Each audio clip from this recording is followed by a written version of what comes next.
আওয়ামী লীগ সরকার পতনের পর ঢাকার সোহরাওয়ার্দী উদ্যানে এই প্রথম জাতীয় পর্যায়ের সমাবেশের আয়োজন করে বাংলাদেশ জামায়াতে ইসলামী।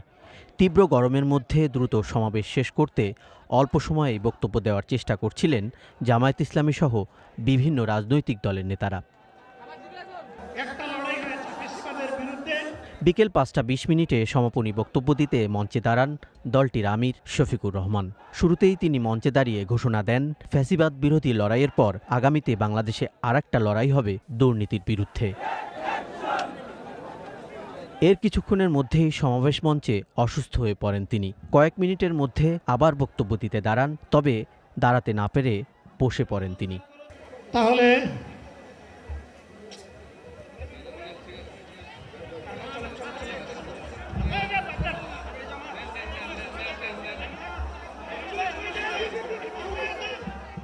দলীয় নেতাকর্মীরা অসুস্থ জামায়াত নেতার কাছে ছুটে আসেন এবং তাকে প্রাথমিক চিকিৎসা দেওয়া শুরু করেন। কিছুক্ষণের মধ্যেই মাইক নিয়ে বসেই বক্তব্য দেওয়া শুরু করেন জামায়াত আমির।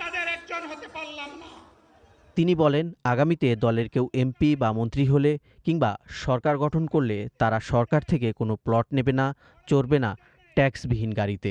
তাহলে কোনো এমপি, কোনো মন্ত্রী আগামীতে সরকার কিছু প্লট গ্রহণ করবে না। কোনো এমপি এবং কোনো মন্ত্রী ট্যাক্সবিহীন কোনো গাড়ি চড়বে না। এ সময় তিনি চাঁদা ও দুর্নীতি বন্ধে ঐক্যবদ্ধ লড়াইয়ের ঘোষণা দিয়ে সমাবেশ শেষ করেন। চাঁদা আমরা নিব না, দুর্নীতি আমরা করব না। দুপুরে মূল আয়োজন থাকলেও ভোর থেকে কর্মসূচিতে যোগ দেওয়ার জন্য আসতে শুরু করে দলটির নেতাকর্মীরা। বাস, ট্রেন, লঞ্চে চড়ে বিভিন্ন জেলা থেকে এতে অংশ নেন অনেকেই। দুপুরের আগেই সমাবেশস্থল পূর্ণ হয়ে যায়। দলীয় প্রতীক দাঁড়িপাল্লার পক্ষে স্লোগান দেন নেতাকর্মীরা। আগামীতে অবাধ, সুষ্ঠু ও নিরপেক্ষ নির্বাচনের দাবি জানান দলটির নেতাকর্মীরা।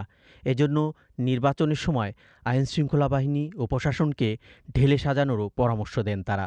যে বাংলাদেশটা হইতে হবে আগামীতে কোরআনিক বাংলাদেশ, মানবিক বাংলাদেশ, সন্ত্রাসমুক্ত বাংলাদেশ, দুর্নীতিমুক্ত বাংলাদেশ, চাঁদাবাজ মুক্ত বাংলাদেশ, আয়নাগর মুক্ত বাংলাদেশ আমরা করতে চাই। বাংলাদেশ গড়ার জন্য বাংলাদেশ জামায়াত ইসলামী ভূমিকা রাখতে চায়। জামায়াত ইসলামীকে বাদ দিয়ে পাশ কাটিয়ে কেউ আসলে বাংলাদেশের কোনো সিদ্ধান্ত গ্রহণ করতে না পারে, আমরা এই বার্তাটি বাংলাদেশ সরকার সহ সমস্ত জনগণের কাছে দিতে চাই। এই সমাবেশ থেকে দলটির অন্যতম দাবি ছিল আনুপাতিক বা পিয়ার পদ্ধতিতে নির্বাচন। পিয়ার পদ্ধতি নিয়ে আজকে আমরা শুধু না, পিয়ার পদ্ধতির সাথে দুই একটি রাজনৈতিক দল ছাড়া অধিকাংশ রাজনৈতিক দলগুলো আপনারা নিশ্চয়ই জেনেছেন যে তারা একমত হয়েছে। চলমান প্রক্রিয়ায় যে ভোটের প্রক্রিয়া, সেখানে কালো টাকার ব্যবহার হয়, সেখানে পেশি শক্তির ব্যবহার হয়, ব্যক্তির টাকার ভোট মনোনয়ন বাণিজ্য হয়। এই সমস্ত ব্যাপারগুলো থেকে আমরা তো চাচ্ছি নতুন কিছু। তো নতুন বন্দোবস্ত মানে তো আপনাকে নতুন কিছুর দিকে ধাবিত হতে হবে।